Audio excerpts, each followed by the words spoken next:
केदारनाथ में भारी बारिश से हालात काफी खराब हैं। तो भारी बरसात के बाद यहाँ पर जो सैलाब आया है और इसके साथ ही साथ केदारनाथ में रेस्क्यू ऑपरेशंस लगातार युद्ध स्तर पर चल रहे हैं। फंसे हुए यात्रियों को रेस्क्यू किया जा रहा है। साथ ही साथ एसडीआरएफ ने यहाँ पर हेलीकॉप्टर मंगवाया। फिलहाल बरसात नहीं हो रही है, इससे जो रेस्क्यू ऑपरेशंस है वो हो पा रहे हैं। वो कि भारी बरसात के बाद जो हालात यहाँ पर है उसमें रेस्क्यू ऑपरेशंस में काफी चुनौतियां आ सकती है। लेकिन अभी जानकारी मिल रही है कि बरसात फिलहाल रुकी हुई है।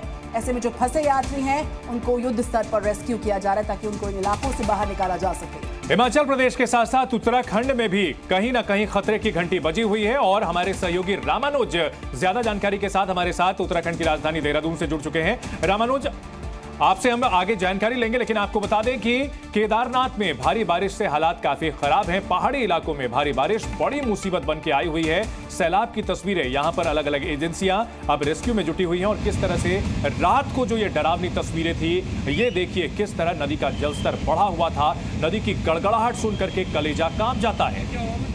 तो भारी बरसात के बाद रात की बदहाली की तस्वीर आपको दिखा रहे हैं। वाटर लॉकिंग तो है, साथ ही साथ जो यात्री हैं, जो टूरिस्ट हैं, उनको कहा जा रहा है कुछ समय के लिए बरसात का सीजन है, लिहाजा पहाड़ी इलाकों पर न आए ताकि हादसों का आप शिकार न हो। क्योंकि लैंडस्लाइड की बात करें, बादल फटने की बात करें, भारी बरसात और उसके बाद जो रूट्स हैं वो किस तरीके से ब्लॉक हो रहे हैं, पत्थर मलबा लगातार पहाड़ों से गिरता हुआ। ऐसे में लोगों से लगातार यही अपील की जा रही है सरकार द्वारा कि आप पहाड़ी इलाकों का फिलहाल रुख न करें। दो बड़ी तस्वीरें आपके सामने, रात की तस्वीर में पानी का रौद्र रूप आप देख सकते हैं, साथ ही साथ दूसरी तस्वीर अब आपके सामने किस तरीके से यहाँ पर पानी का वेग बहुत ज़्यादा है और ऐसे में जो रिहायशी इलाके हैं आसपास के, क्योंकि नदियाँ उफान पर हैं, लिहाजा उनको खाली कराकर लोगों को सेफ जगहों पर स्थानांतरित किया जा रहा है। दो बड़ी तस्वीरें आपके सामने पहाड़ी इलाकों से इस वक्त आती है उत्तराखंड के विजुअल्स। हालांकि बारिश थोड़ी थमी है और इस वजह से अभी वहां रेस्क्यू ऑपरेशन चलाया जा रहा है, लेकिन बारिश के बाद वहां तबाही के निशान साफ साफ देखे जा सकते हैं। रामानुज, अगर बात की जाए जो पहाड़ी इलाके हैं, जहां पर केदारनाथ की बात करें या फिर दूसरे इलाकों की जागेश्वर धाम की बात करें, वहां फिलहाल क्या स्थिति है और आगे के लिए क्या फोरकास्ट है?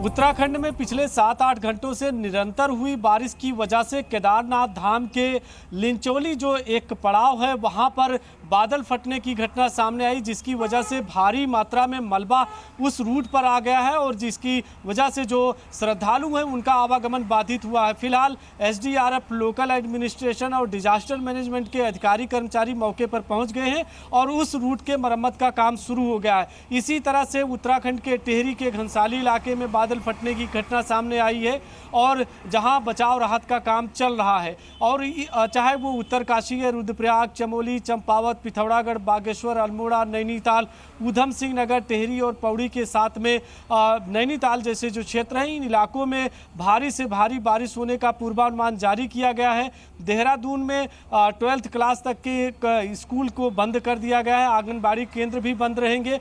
कुमाऊं क्षेत्र में चाहे वो बागेश्वर, अल्मोड़ा जैसे क्षेत्र हैं, इन इलाकों के भी स्कूल और कॉलेज को बंद करने के निर्देश दिए गए हैं। तो लगातार सरकार की तरफ से मॉनिटरिंग की जा रही है, लेकिन जो 48 घंटे का अलर्ट है उसके मुताबिक कई इलाकों में अभी भी भारी से भारी बारिश हो सकती है। बिल्कुल रामानुज, जो मौसम विभाग है उसने क्या कुछ संवेदनशील इलाके जो उत्तराखंड के लिए, उनके कोई विशेष एडवाइजरी, कोई विशेष अलर्ट उन लोगों के लिए जारी किया है? जितने भी संवेदनशील इलाके हैं जहां पर भूस्खलन और ऐसी तमाम तरह की घटनाएं सामने आती हैं अक्सर, रामानुज? देखिए, जो 4 धाम यात्रा में श्रद्धालु आ रहे हैं, सरकार की तरफ से उनको अपील की गई है कि अगर भारी बारिश होती है तो सुरक्षित स्थानों पर रहे। खास तौर से बद्रीनाथ, केदारनाथ, गंगोत्री, यमुनोत्री धाम के लिए जो श्रद्धालुओं का जनसैलाब आता है, उसी के चलते सरकार की तरफ से एडवाइजरी है। दूसरी तरफ 12th क्लास तक के स्कूलों के लिए भी लोकल एडमिनिस्ट्रेशन की तरफ से आदेश दिया गया कि उसे बंद रखा जाए। कई स्थानों पर भारी से भारी बारिश होने का पूर्वानुमान है। जो पर्वतीय क्षेत्र हैं, चाहे वो उत्तरकाशी है, रुद्रप्रयाग है या पिथौरागढ़, चंपावत है, इन इलाकों के लिए भी सरकार ने एसडीआरएफ, एनडीआरएफ की जो टीम है उनको अलर्ट पर रखा है। कुछ ऐसे स्थान चिन्हित किए गए हैं जहां पर लैंडस्लाइड होने की घटनाएं हो सकती हैं, सड़क बाधित हो सकती है, तो वहां पर एसडीआरएफ के साथ में पीडब्ल्यूडी और बीआरओ और सीडब्ल्यूडी के जो अधिकारी कर्मचारी उनको भी तैनात किया गया। तो लगातार सरकार भी मॉनिटरिंग कर रही है, लेकिन निरंतर हो रही बारिश की वजह से कई स्थानों पर इस बीच कुछ तस्वीरें हम अपने दर्शकों को दिखा रहे हैं जो नैनीताल इलाके से आई हुई हैं। यहाँ पर जबरदस्त एक पानी का यहाँ पर नाला बहता हुआ दिख रहा है और एक गाड़ी इसमें फंसी हुई दिखाई जा रही है। आपने गढ़वाल मंडल के बारे में पूरी जानकारी दी है। कुमाऊं मंडल को लेकर के क्या कुछ जानकारी है, वहां पर किस तरह के हालात हैं अभी? देखिए, कुमाऊं मंडल में जो जिले हैं उसमें नैनीताल, पिथौरागढ़, चंपावत, बागेश्वर, अल्मोड़ा और ऊधम सिंह नगर, इन क्षेत्रों में जो आपने तस्वीरों के जरिए दर्शकों को दिखाया, ये नैनीताल है। इसमें गोला और दूसरी जो नदियां हैं उसका जलस्तर बढ़ जाता है। कई स्थानों पर इस तरह की घटनाएं देखने को मिलती हैं।